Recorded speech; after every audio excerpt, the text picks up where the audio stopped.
just to say a little bit about who we are, the Education Endowment Foundation. We were set up, it's our 5th year anniversary this year, with quite a large grant from central government to try and work out what works and what doesn't work. Really important, the second bit, in breaking this link between family income and educational attainment. Or in other words, how do you raise outcomes for kids on free school meals? And you know, I'm emphasising what works because a lot of the stuff that we're funding and trialling and looking at doesn't have the impacts that you know, we hoped or anticipate. And that's a new conversation, isn't it, around things that are less effective as well as things that are effective from the evidence that's emerging. We sit alongside organisations like NICE in this network of bodies that are trying to basically take research and do something more useful with it in terms of provide accessible, clear guidance and recommendations independently, not just doing research for the sake of it, which is, you know, so Kevin in the university here, but you know, trying to basically harvest some of this effort that goes into doing research. So that's kind of where we sit. We go about that in 4 ways. The first way is let's not start with a blank sheet of paper. Let's look at what we already know. Let's summarise the existing evidence. And the way you might have come across that is the Teaching and Learning Toolkit. Just out of interest, who's heard of the Teaching and Learning Toolkit? Or is it, right? Wow. I will show it very briefly. We're going to just mention it quickly. Then a lot of the funding goes on funding projects and interventions and innovations that show promise in this area and raising outcomes. Our best projects are the ones that come from schools, unsurprisingly. I mean statistically, our most powerful projects are the ones that come from schools. So this is kind of a really exciting thing, capturing the innovations that are coming out of practice. But from universities, from charities, we looked at lots of different things.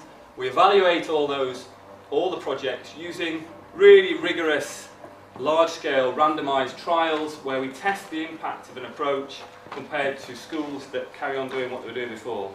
And that's the only really way you can tease out what's the additional benefit of doing that particular intervention. We've become known for doing this. I think we've funded about 100 of these randomised trials of the last 5 years. And then the last bit, which is my interest, I guess, while we're here, is, well, it's all well and good, but what do you do with all that information and all this evidence? So, as this information is emerging, we're increasingly thinking, well, how do you share, promote, use, get this into the sector, thinking about how evidence is scaled up. And our view across all of this is that this is a partnership, all of that aspect is a partnership with the profession, but particularly when you're starting thinking about scaling up knowledge, that we can only go so far in pulling the evidence together. So if you like the left-hand side of that, we think we can hopefully make the evidence accessible and accurate and actionable and appropriate for practitioners as much as possible. But that's only one half of the picture.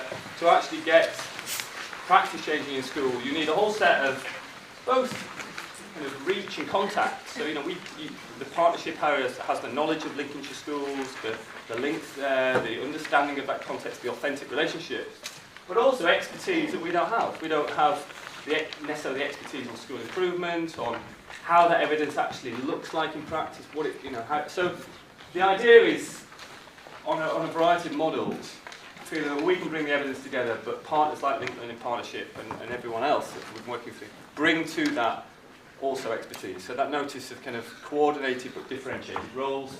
It's not a binary split, we're involved in both of those activities, but generally that's how it's emerging. So this project is an attempt for us to understand, is this a viable way of getting evidence mobilised at scale? And that's why Sheffield Hallam Ben will talk about at the end, but that's why we're evaluating it. We're not evaluating you, we're evaluating at this model. Is this a viable way of integrating evidence into existing structures and processes within a region? Does that make sense? That's the kind of background. And the way it's going to work, as I've mentioned this, so today is basically just trying to get the basics kind of across and getting some thinking, some conceptual thinking around teaching assistance deployment. We're then going to come back in October and look at the same evidence but more practically, start thinking about how this relates to your school more, and then start thinking about, well, what does change look like, what's the process of change, and so gradually getting more practical.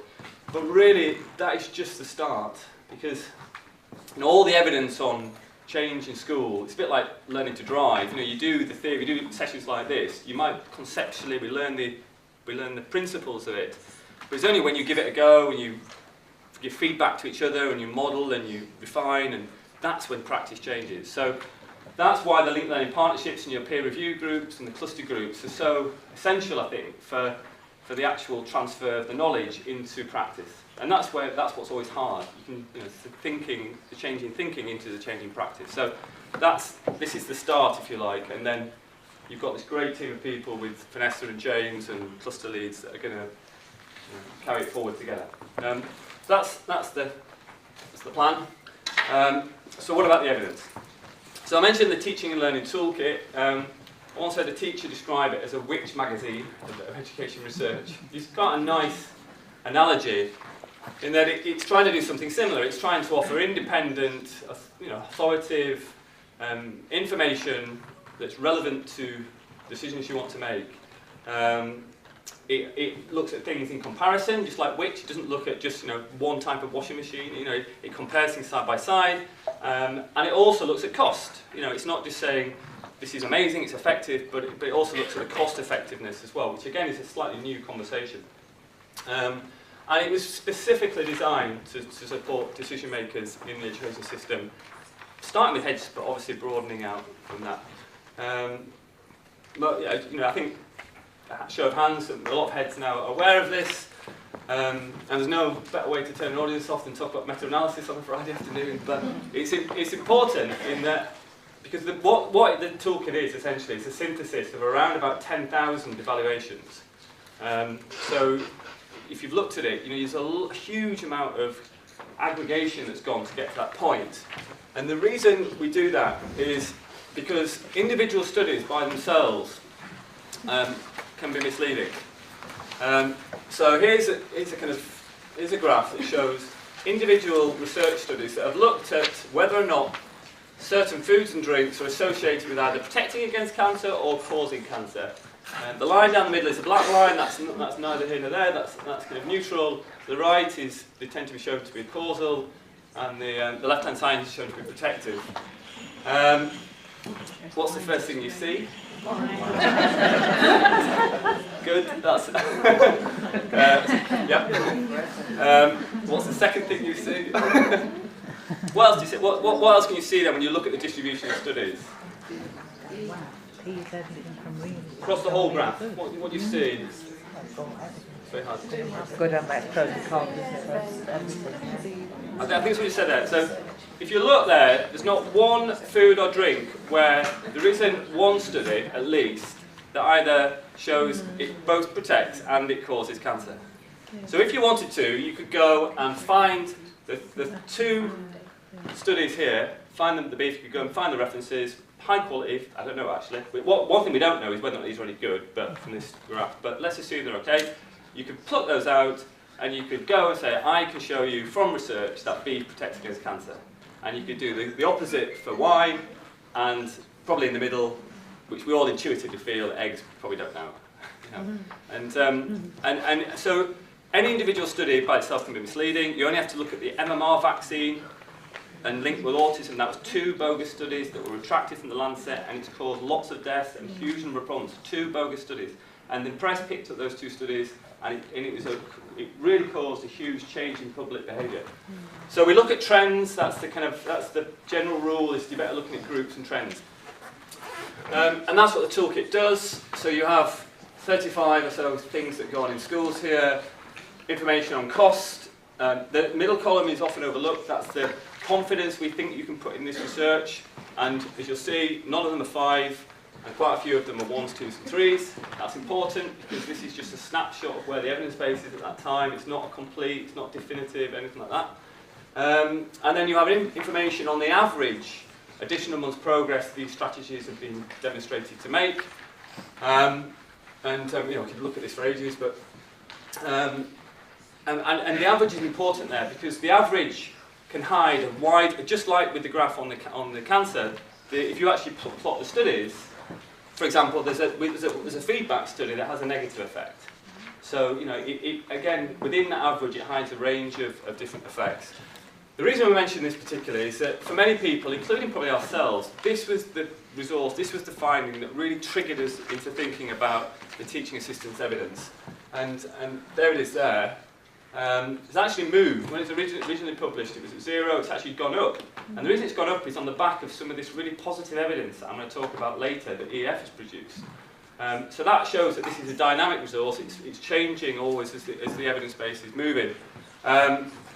But whether or not it's 1 month or 0 month, you know, the bottom line is that, when you click on that there, you get to this there. This, by the way, I think is the useful information in the toolkit. That top level can be misleading. You miss all the detail. Here it describes what do you need to do to get those effects. So in other words, what are the active ingredients that are contingent on getting the effects in the effect size? And it describes the variation in the evidence, etc. So if you've ever looked at it, go back and look at this level, because this is where the useful stuff is.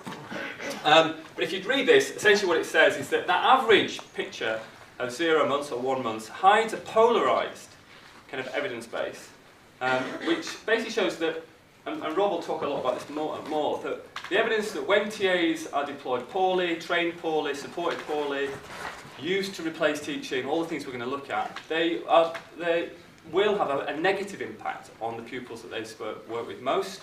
However, there's really clear evidence, and we're going to show that as well, that when you do the opposite, when you train, deploy, using TAs intelligently to supplement the teaching, particularly around interventions, which is where we've put a lot of our effort, then they will have a positive impact on attainment. Well, not will, there's no guarantees either, but there's really, really clear evidence that they do. So you're seeing this kind of unusually clear picture actually emerging on TA deployment, where perhaps the status quo, the way we've done things in the past, is possibly harmful, certainly at best not having an impact, but the potential emerging from the research showing you do something different, you'll have a big impact. So that's the first reason that we've looked at this, and we've funded something like 10 projects now that involve training and deploying using TAs, thinking about how they're integrated more. And it's a big area that we've looked at. So that's the first reason, was the evidence base around this issue. The second reason was when we found just quite how many teaching assistants we have in the UK in the English education system now.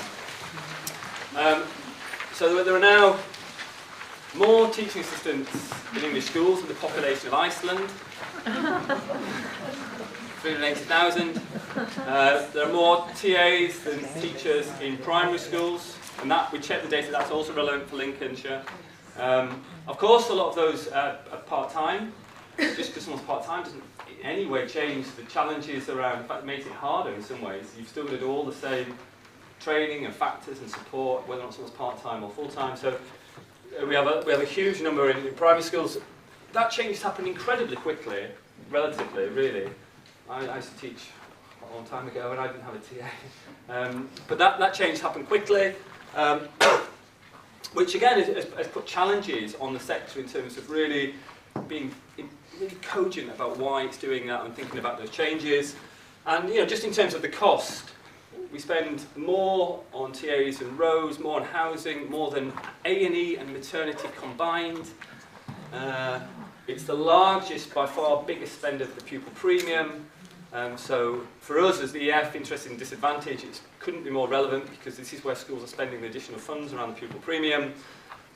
So you put those two things together, the evidence potential of perhaps where we are and what poor practice, the potential for improvement clearly coming out of the research, and the fact that we've got this huge resource, half the workforce, that's potentially been underused,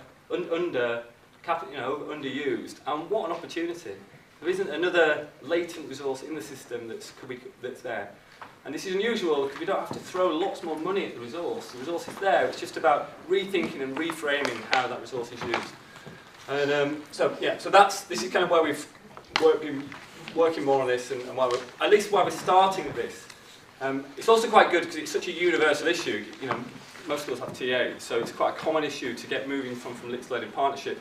There are lots of other projects that we're going to be doing, and we're just doing guidance on literacy, and we've got numeracy stuff and independent learning. But this is a start, if you like, for this, hopefully this longer-term partnership.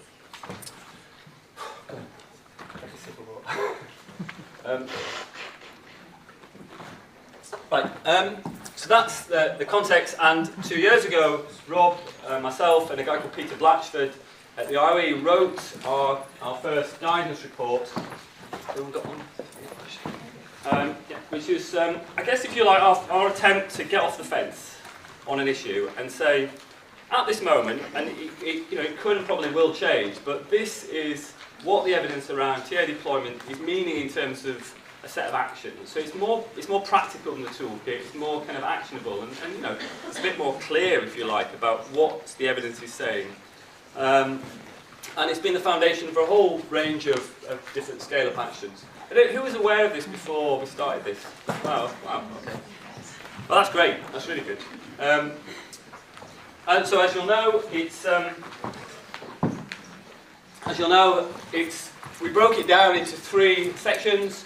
The first section relates to the use of TAs in everyday classroom contexts, and this is the stuff that Rob is going to talk about. The next one's in green around TAs delivering structured interventions, so we're going to come back towards the end. I'm going to talk a bit about that. And the last one, which is sometimes overlooked, which is making sure that the learning between those 2 contexts is linked. Because you can do amazing work in intervention, and you can leave it for the pupil to then somehow make the links back to the curriculum or the pedagogies or the strategies that you might be doing it slightly different in maths between 2 teachers and a TA, and just making sure that those links are clear and explicit so that the learning can be transferred. So that's the structure. There's more. It's not everything about TAs, but it provides a kind of core, if you like, to focus on. As Rob will explain, the order actually matters here. It's a kind of narrative that starts off talking about deployment, that sets the context for the rest of the report, which Rob will pick up. Okay, so that's the introduction for me. Rob's going to cover a lot more depth on TAs in the classroom.